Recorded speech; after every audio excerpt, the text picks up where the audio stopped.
Are you trying to write a story about a character with a particular set of skills or a particular fate stowed upon them or a particular magic that only applies to them? Maybe you want to write the type of story about how you have a character who was born to do amazing things but has a particular set of challenges that they must overcome. Today we're going to be writing what's called a superhero story based on Save the Cat. If you want to check out the book, link is in the description below. So first off, it's not easy being what's called the chosen one, aka the superhero, because sometimes they're not treated as well as they really should, and this is either due to them just being unlucky and having very unlucky circumstances, or might be others being jealous. So the way we're going to break down how to write the story is we're going to talk about what's called the hero, going to talk about what's called the nemesis, and then we're going to talk about a curse. And to further show how we're going to write our characters, we'll be using examples from Divergent and Harry Potter. Please keep in mind that there will be spoilers for these movies. So first off, let's start with the hero. The hero is basically someone special who was either born with powers or was destined above all else to do something great, also known as the chosen one. So if we look at Triss from Divergent, Triss was born as what's called a divergent, where she can't fully align with any of the other different factions, even though she was born into abdication and chose to side with Dauntless.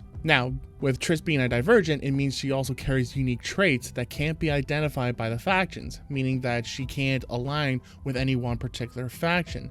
And this is actually a problem for the overall faction system, but we'll cover a little bit more about that in a second. The whole point is that Triss has a unique destiny and unique abilities that differentiates herself from everyone else. If we look at Harry from Harry Potter, Harry was born as the chosen one because he was the only person who survived against the Dark Lord Voldemort. And the idea is that he is the only one who can possibly defeat Voldemort. Therefore, he has a particular fate and destiny stowed upon him that makes him unique compared to everyone else. Next, we gotta look into a nemesis, otherwise the antagonist, otherwise known as the villain. The nemesis isn't someone who's special but wants to be, so therefore they will try and defeat the special one. That's the only way they can be special themselves. So what they will do is they will create a facade on how special they really are, how much they're going to try and defend their beliefs and push their beliefs onto everyone else, why they're really the smartest one ever. They're going to try and push why they need to be the one to live forever.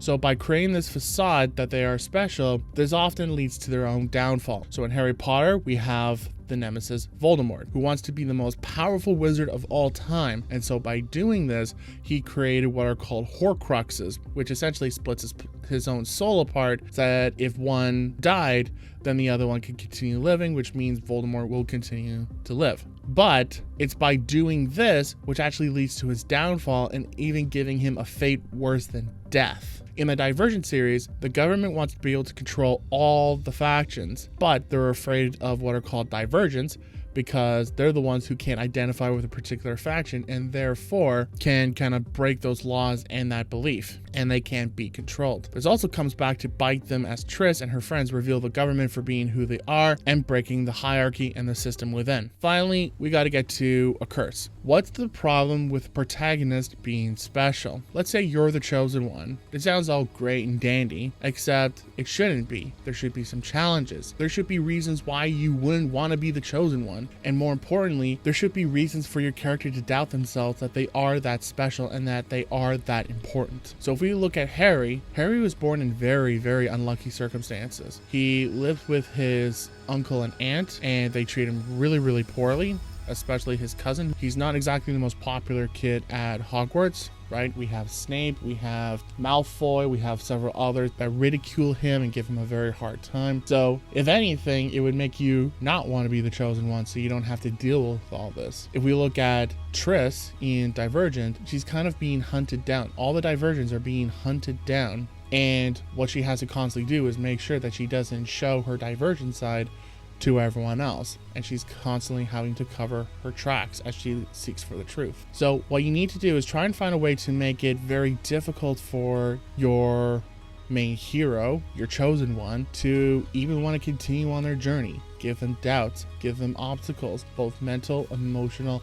and physical even. And one extra little tiddly bit that I want to add to this really has more to do with the chosen one, and that is what's called prophecies. So prophecies may or may not be a thing that you decide to include in your story, but it's something I wanted to talk about nonetheless, because prophecies often lead to a chosen one. Prophecies are often frowned upon as they're a common trope in stories, but especially when it concerns the chosen one. Prophecies can be helpful if used correctly, but due to overuse and poor writing, prophecies have lost their value. A prophecy is essentially predicting an event that's about to happen. So in Harry Potter, we were told of a prophecy which vaguely hinted at who the protagonist might be. First, we were told that the wizard who would kill Voldemort would be born at the end of July. The only wizards who were born at that time was Harry Potter and another wizard called Neville Longbottom. However, considering how the franchise is literally called Harry Potter, you can take a wild guess who the prophecy refers to. However, the part that does make this prophecy so fascinating is that it's because Voldemort found out about this and took it upon himself to try and kill Harry that would lay the foundation of the prophecy and his own demise.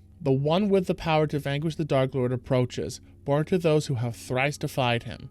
Born as the 7th month dies, and the Dark Lord will mark him as his equal, but he will have power that the Dark Lord knows not, and either must die at the hand of the other, for neither can live while the other survives. The one with the power to vanquish the Dark Lord will be born as the 7th month dies. Consider how your prophecy can be used as a catalyst for either your protagonist or antagonist to set the plot in motion. Now, where the big problem of prophecies come in is where it essentially spoils the ending of the story. For instance, in Burton's Alice in Wonderland, Alice is essentially the chosen one who will defeat the Dark Lord. Well, way to go. We don't have to go through a 2-hour movie. We already know how this is going to end. Or in Star Wars Revenge of the Sith, we were told of a prophecy where Anakin was supposed to bring balance to the Force. Now, if you already didn't see the original movies, A New Hope, Empire Strikes Back, and Return of the Jedi, then you wouldn't know that Darth Vader / Anakin Skywalker is the chosen one who will eventually defeat the Dark Lord or the Dark Emperor and bring balance to the Force. However, the ways where they are used well is to essentially give hope to the viewer without spoiling the ending. For instance, in Lord of the Rings, especially in the books, there have been multiple prophecies of how the true King of Men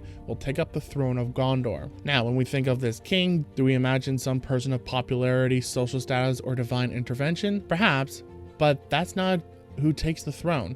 It's a Gondorian ranger of the north, a strider, a nobody, and that person is Aragorn. But even if the prophecy explicitly said that Aragorn would become King of Men, this element doesn't spoil the ending of Lord of the Rings, right? Because the whole story of Lord of the Rings is about Frodo destroying the ring. So there you have it, guys. I hope this helped you into creating your own superhero story.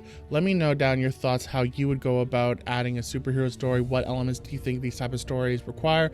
And I'd highly recommend go check out Save the Cat. Link is in the description. Buy it off Amazon. Good luck, guys, and I will see you next time.